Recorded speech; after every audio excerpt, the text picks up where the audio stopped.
যেটা আমরা খাই এটা রিজিক, অথবা যে অর্থ আমরা উপার্জন করি এটা রিজিক। আমাদের অনেকের ধারণা, আসলে রিজিকের ব্যাপারে আমাদের ধারণাটা পূর্ণাঙ্গ নয়, এর বাইরেও অনেক কিছু আছে। রিজিকের বাংলা হচ্ছে জীবন উপকরণ, ইংরেজিতে বলে সাস্টেনেন্স বা প্রভিশন। অর্থাৎ জীবন পরিচালনায় একটা মানুষের যা যা লাগে তার সবই রিস্ক। শুধু আমরা যেটা খাই, যেটা উপার্জন করি, শুধু এতটুকুই রিস্ক নয়। এটা অনেক ওয়াইডার সেন্সে আমাদেরকে চিন্তা করতে হবে। আমরা আমাদের পুরো জীবন জুড়ে যা পাই, যা খাই, যা অর্জন করি, যেটা লাভে ধন্য হই, সবটাই রিস্ক। আমরা অনেকে যে বুঝি যেটা আমরা খাই, যেটা উপার্জন করি এটা রিস্ক, এটা যে একেবারেই রিস্ক নয় সেটা নয়, তবে এটা আংশিক সত্য, এটাও রিস্ক। অর্থ, খাদ্য, জাগতিক সম্পদ এটাও রিস্ক, কিন্তু এটা রিস্কের সর্বনিম্ন স্তর। The lower level of provision, the lower level of risk হচ্ছে এই যে খাদ্য, অর্থ, জাগতিক সম্পদ। রিজিকের সর্বনিম্ন স্তর হচ্ছে এটা। আর রিজিকের সর্বোচ্চ স্তর হচ্ছে ফিটনেস। সুবহানাল্লাহ বিহামদি। আমরা অনেকে এটাকে নেগলেক্ট করি, গুরুত্ব দেই না, কিন্তু এটাই রিজিকের সর্বোচ্চ স্তর, ফিটনেস। আপনি ফিট থাকা, অর্থাৎ ফিজিক্যাল অ্যান্ড মেন্টাল ফিটনেস, শারীরিক এবং মানসিক সুস্থতা, এটা রিজিকের সবচাইতে উচ্চতম স্তর। দ্য হায়ার স্টেজ অফ রিস্ক, প্রভিশন, সাস্টেনেন্স, ফিটনেস, সুস্বাস্থ্য, শারীরিক এবং মানসিক সুস্থতা। কারণ আমাদের স্বাস্থ্য যদি ভালো না থাকে, ফিজিক্যালি মেন্টালি যদি আমরা ফিট না হই, পৃথিবীর সব নেয়ামত আমার পায়ের সামনে হাজির করলেও আমি কিছুই উপভোগ করতে পারবো না। এজন্য এইটা সবচাইতে বড় রিস্ক। এবং রাসূলুল্লাহ সাল্লাল্লাহু আলাইহি ওয়াসাল্লাম তিনি বলেছেন যে নি'মাতান মাগবুনুন ফীহিমা কাসীরুম মিনান নাস, আস-সিহহাতু ওয়াল ফারাগ। দুটি নিয়ামত আছে যে দুটি নিয়ামতের ব্যাপারে মানুষ খুবই গাফেল, উদাসীন, গুরুত্ব দেয় না। তার মধ্যে একটা হচ্ছে আস-সিহহা, সুস্বাস্থ্য, আর একটা হচ্ছে আল ফারাগ, অবসর। আমরা যখন খুব ব্যস্ত হয়ে পড়ি, নাভিশ্বাস, সময় নাই, খুবই রাশিং, তখন বুঝি যে অবসরের কত দাম। আবার আমরা যখন ফিজিক্যালি উইক হয়ে পড়ি, অসুস্থ হয়ে যাই, তখন বুঝি সুস্বাস্থ্যের কত দাম। তো রিজিকের সর্বনিম্ন স্তর হচ্ছে, প্রিয় ভাই এবং বোনেরা, খাদ্য, টাকা পয়সা, জাগতিক সম্পদ, এগুলা। আর রিজিকের সর্বোচ্চ স্তর হচ্ছে fitness, physical and mental fitness. আর রিজিকের সর্বোত্তম স্তর হচ্ছে পুণ্যবান জীবনসঙ্গী এবং নেককার সন্তান, ফায়াস ওয়াইফ অ্যান্ড চিলড্রেন। সুবহানাল্লাহ বিহামদি। একটু খেয়াল করে দেখেন যে আমার লাইফ পার্টনার, আমার জীবন সঙ্গিনী, সে যদি আল্লাহওয়ালা হয়, সে যদি ভালো হয়, আর আমার সন্তানটা যদি আল্লাহওয়ালা হয়, আমার ঘরটাই তো জান্নাত, ঠিক কি না? ভূপৃষ্ঠে বিচরণশীল যত প্রাণী আছে, এই সবগুলো প্রাণীর রিজিকের ব্যবস্থাপনা আল্লাহ তাআলা নিজ কুদরতে করেন। এবং এই প্রত্যেকটা প্রাণীর স্থায়ী অস্থায়ী নিবাস সম্পর্কে, অবস্থান সম্পর্কে তিনি জানেন। এখানে যদিও ফিল আরদি বলা হয়েছে, বস্তুত জলে, স্থলে, বায়ুমণ্ডলে যত লিভিং ক্রিয়েচার আছে, সব লিভিং ক্রিয়েচারের রিজিকের বন্দোবস্ত করেন কে? এজন্য তিনি হচ্ছেন রাজ্জাক। তিনি ওনার একটা নাম দিয়েছেন যে আমি হচ্ছি আর রাজ্জাক, ইন্নাল্লাহা হুয়ার রাজ্জাকু যুল কুওয়াতিল মাতিন। নিশ্চয় আল্লাহ তাআলা তিনি হচ্ছেন আর রাজ্জাক, তিনি রিজিকের ব্যবস্থাপক। যে কেউ রাজ্জাক হতে পারে না, চাইলে রাজ্জাক হওয়া যায় না। রাজ্জাক একজন, তিনি কে? আল্লাহ। রিজিকের রেসপন্সিবিলিটি আল্লাহ, রিজিক নিয়ে চিন্তা আল্লাহর। তো আল্লাহর চিন্তা আমি করলে হবে? বলেন, যেটার দায়িত্ব আল্লাহ, যে রেসপন্সিবিলিটি আল্লাহর, ওই রেসপন্সিবিলিটি আমি নিলে হবে? হবে না। বলেন, তাহলে যিনি আর রাজ্জাক, তিনি হচ্ছেন নেভার ফরগেটফুল। কখনো তার সৃষ্টির কখন কি লাগে এটা কখনো তিনি ভুলতে পারবেন না। আল্লাহ তাআলা ভুলেন না, তিনি ভুলেন না, তিনি সব খেয়াল রাখেন। যখন যার যেটা যতটুকু দরকার, তখন তাকে ততটুকু যিনি দেন, তার নাম হচ্ছে রাজ্জাক। আমাদের কাজ হচ্ছে চেষ্টা করে যাওয়া, প্রাণান্তকর প্রচেষ্টা করা, আমাদের রোলটা আমরা প্লে করব, কিন্তু রিজিকের ফয়সালা করবে একজন, তিনি কে? ইন্নাল্লাহা হুয়ার রাজ্জাকু যুল কুওয়াতিল মাতিন। এটা নিয়ে চিন্তিত হওয়ার কিছু নাই, প্রিয় ভাই এবং বোনেরা। আমরা আমাদের মায়ের পেটে থাকতেই এটা ফিক্স হয়ে গিয়েছে। আমরা যখন মায়ের পেটে ছিলাম, ইন্না আহাদাকুম ইজমাউ খালকুহু ফি বাতনি উম্মিহি 40 ইয়াওমান সুম্মা ইয়াকুনু আলাকাতান মিসলা যালিক সুম্মা ইয়াকুনু মুদগাতান মিসলা যালিক। আমরা যখন মায়ের পেটে ছিলাম 40 দিনে আমরা নুতফা স্টেজে ছিলাম, 40 দিন আমরা আলাকা স্টেজে ছিলাম। আমার মায়ের জরায়ুর দেয়ালে আমি লেপ্টে ছিলাম। 40 দিন আমরা ছিলাম এ ভেরি লিটল ফ্ল্যাশ, একটা ছোট্ট গোশতের টুকরা। এরপর আল্লাহ তাআলা ফায়ুরসালু ইলাইহিল মালাক, মায়ের পেটে একজন ফেরেশতা পাঠালেন। ফায়ানফুখু ফীহির রূহ, he breathed into him the spirit, তিনি রূহের ফুৎকার দিলেন। ওয়া ইউমারু বিআরবা'i কালিমাত, 4টা জিনিস তখন লিখে দেয়া হলো। বিখাতবি রিজকিহি ওয়া আজালিহি ওয়া আমালিহি ওয়া শাকিয়ুন আও সাঈদ, তার রিজিক কি হবে লিখে দেয়া হয়েছে মায়ের পেটে যখন ছিলাম। আপনারা তো এখন চিন্তা করতেছেন, চিন্তিত, কিন্তু মায়ের পেটে থাকতে আল্লাহ তাআলা এই রিজিককে ফিক্স করে দিয়েছেন। সুবহানাল্লাহ বিহামদি। এবং যে রিজিক আমি আমার মায়ের পেটে থাকতেই আল্লাহ তাআলা লিখে দিয়েছেন, সেই রিজিক ভোগ না করে আমি কোনোদিন মরবো না। বিষ্ণু ইসলাম আমাদেরকে জানিয়েছেন, তোমার জন্য যে রিজিকের বন্দোবস্ত, যেই অ্যালটমেন্ট আছে, সেটা ভোগ না করে, উপভোগ না করে তুমি মরবে না। এবং সেটা আপনি উপভোগ করবেন, আপনার কাছেই আসবে। Up until you try it, this is রিস্ক। এই কথাটাই বিষ্ণু ইসলাম খুব সুন্দর করে বলেছেন, লা তামুতু নাফসুন হাত্তা তাস্তাকমিলা রিজকাহা। অন্য বর্ণনায় এসেছে লা তামুতু নাফসুন হাত্তা তাস্তাউফিয়া রিজকাহা। মানুষের জন্য যে রিজিকের বরাদ্দ, সেটা উপভোগ না করে, সেটা না খেয়ে ওই মানুষ এই দুনিয়া থেকে বিদায় নিতে পারে না। তাহলে আমার রিস্ক ভোগ না করে আমি মরবো না। এবং এটা যেহেতু আপনার জন্য নির্ধারিত, এটা আপনি পাবেনই। এখন এটা কি হালাল পন্থায় আপনি পাবেন না হারাম পন্থায় পাবেন, দ্যাট ইজ ইউর ডিসিশন। আপনার রিস্ক আপনার কাছে আসবে। এটা নির্ধারিত না অনির্ধারিত বলেন তো? আমি সবার কাছ থেকে শুনবো, রিস্ক কি নির্ধারিত না অনির্ধারিত? ফিক্সড, নির্ধারিত। ফর এন এক্সাম্পল, ধরুন আপনি সারা জীবনে 1 কোটি টাকা ইনকাম করবেন। কয় কোটি? 1 কোটি টাকা ইনকাম করবেন, এটা নির্ধারিত, আল্লাহ তাআলা ফিক্স করে ফেলেছেন, এটা আল্লাহর সিদ্ধান্ত। কিন্তু এই 1 কোটি হালাল পন্থায় আপনি উপার্জন করবেন না হারাম পন্থায়, এটা আপনার সিদ্ধান্ত।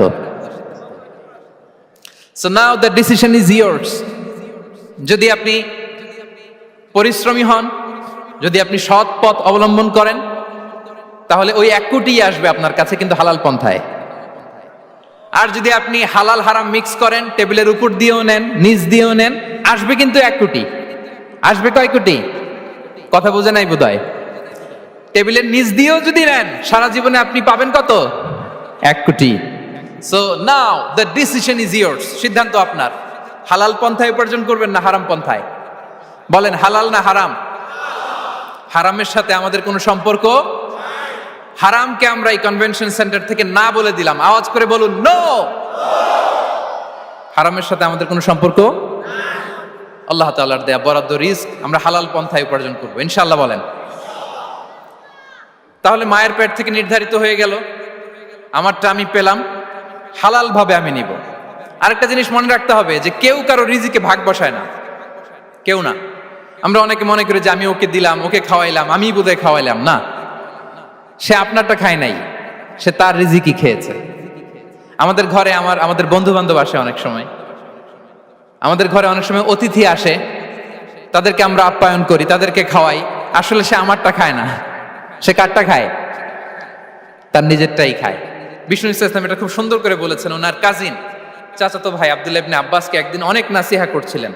করতে করতে এক পর্যায়ে তিনি বললেন, ওয়া আলাম, ইবনে আব্বাসকে বলছেন, ওয়া আলাম আন্না মা আসাবাকা লাম ইয়াকুন লিইখতিআক ওয়া মা আখতাআকা লাম ইয়াকুন লিইউসিবাক। আব্দুল্লাহ, জেনে রেখো, যেটা তুমি পাওয়ার এটা তুমি কোনোদিন হারাবা না। যেটা তোমার হওয়ার কথা ছিল ওটা তুমি কোনোদিন মিস করবা না। আর যেটা তুমি পাওয়ার কথা না, গোটা বিশ্বের সব শক্তিকে হাতের মুঠোয় আনলেও সেটার দেখা তুমি পাবে না, পাবে না। ওয়া আলাম আন্নামা আসাবাকা লাম ইয়াকুন লিইখতিআক ওয়া মা আখতাআকা লাম ইয়াকুন লিইউসিবাক রুফিআতিল আকলাম ওয়া জাফফাতিস সুহুফ। আব্দুল্লাহ, রিজিক নিয়ে চিন্তিত হয়ো না, রিজিক নিয়ে পেরেশান হয়ো না। প্লে ইউর রোল, রিজিক ইজ ফিক্সড। যেটা তুমি পাওয়ার তুমিই পাবা, যেটা তুমি পাওয়ার কথা না, চেষ্টা করেও সেটা তোমার কাছে আসবে না। সম্মানিত সুধী, এ পর্যায়ে আমরা জানবার চেষ্টা করব যে কিসে রিজিক বাড়ে। কি করলে রিজিকে ভরপুর বারাকা হয়, রিজিকের চাবিকা ঠিক কোথায়, কোন পথে চললে রিজিকে ভরপুর বারাকা হবে। আমার এরকম অনেক সময় হয় না যে আমি ভাবিও নাই যে এখান থেকে আমার রিজিকের বন্দোবস্ত হতে পারে, কোত্থেকে যে রিজিক চলে আসলো। এরকম জীবনে মাঝে মাঝে হয় কি হয় না? ব্যবস্থা করেন কে? যারা আল্লাহ তাআলাকে ভয় করে, যারা আল্লাহ সচেতন, তাদেরকে আল্লাহ তাআলা স্পেশাল রিজিক দিয়ে ধন্য করেন। তাকওয়াল্লাহ। পুরো কোরআনের মূল শিক্ষা কি? পুরো ইসলামের এসেন্স কি, জিস্ট কি, সারাংশ কি যদি আমাকে জিজ্ঞেস করা হয়, আমি বলবো তাকওয়াল্লাহ, আল্লাহর ভয়, আল্লাহর সচেতনতা। Allah is watching me, Allah is observing me. আল্লাহ তাআলা আমায় দেখছেন। আমি যাই করি না কেন, দরজা বন্ধ করে, জানালা বন্ধ করে, সব বন্ধ করেও যদি করি, পৃথিবীর সবার চোখ ফাঁকি দেয়া গেল, আল্লাহর চোখ ফাঁকি দেয়া যায়? পুলিশের চোখ ফাঁকি দেয়া যায়, সিকিউরিটির চোখ ফাঁকি দেওয়া যায়, আমার সাথের বন্ধুদের চোখ ফাঁকি দেয়া যায়, ফাঁকি দেয়া যায় না একটা মহান সত্তার চোখ। তিনি কে? এই যে সেন্সেশন, অনুভূতি, দিস ইজ তাকওয়া। এই অনুভূতিটার নামই হচ্ছে তাকওয়া, যে আমি যাই করি, যেভাবে করি, যখন করি, কেউ দেখে না, কিন্তু দেখে কে? কেউ যেটা দেখে না সেটা দেখে কে? দিস ইজ তাকওয়া। এই তাকওয়ার চর্চা যার মধ্যে আছে, তার রিজিকে বারাকা নেমে আসবে। আমরা যেন তাকওয়ার চর্চা করি, আমাদের ছেলে মেয়েদের যেন এটা শেখাই যে কেউ দেখে না বাবা, কিন্তু আল্লাহ দেখে। ছোটবেলা থেকে যদি আমাদের সোনামণিদের ব্রেইনে এই তাকওয়াল্লাহ নামের এই সফটওয়্যারটা ইনস্টল করে দেই, আর কোনোদিন সে বিপদগামী হবে না, পথচ্যুত হবে না। ওই ছেলেকে দিয়ে আর পৃথিবীতে অন্যায় করানো যাবে না, সে পাপ কাজ করবে না, সে অন্যায় কাজ করবে না, সে অন্যের রাইটস নষ্ট করবে না, সে দুর্নীতি করবে না, সে ঘুষ খাবে না, সে সুদ খাবে না। শুধু দুর্নীতি দমন কমিশন দিয়ে দুর্নীতি বন্ধ করা যায় না, এই তাকওয়া আল্লাহর সফটওয়্যার ইনস্টল করে দিতে হবে। তাহলে এক নাম্বার হচ্ছে তাকওয়া। আল্লাহর ভয় যেন আমরা আমাদের হৃদয়ে রাখি।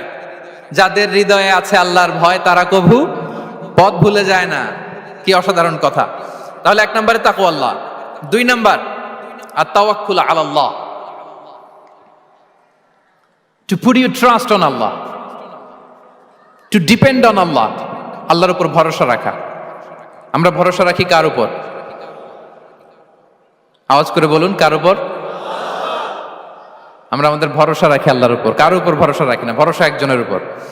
বিষ্ণু ইসা ইসলাম বলেছেন, লাউ আন্নাকুম তাওয়াক্কালুনা আলাল্লাহি হাক্কা তাওয়াক্কুলিহি লা রাযাকাকুম কামা ইয়ারযুকুত তায়র তাগদু খিমাসান ওয়া তারুহু বিতানান। পাখি যেমনি আল্লাহর উপর তাওয়াক্কুল করে, তোমরা যদি এমনি তাওয়াক্কুল করতে পারো, তাহলে পাখিকে আল্লাহ যেমনি রিজিক দেয়, তোমাদেরকে আল্লাহ তাআলা তেমনি রিজিক দিবেন। পাখি কি করে ভাই?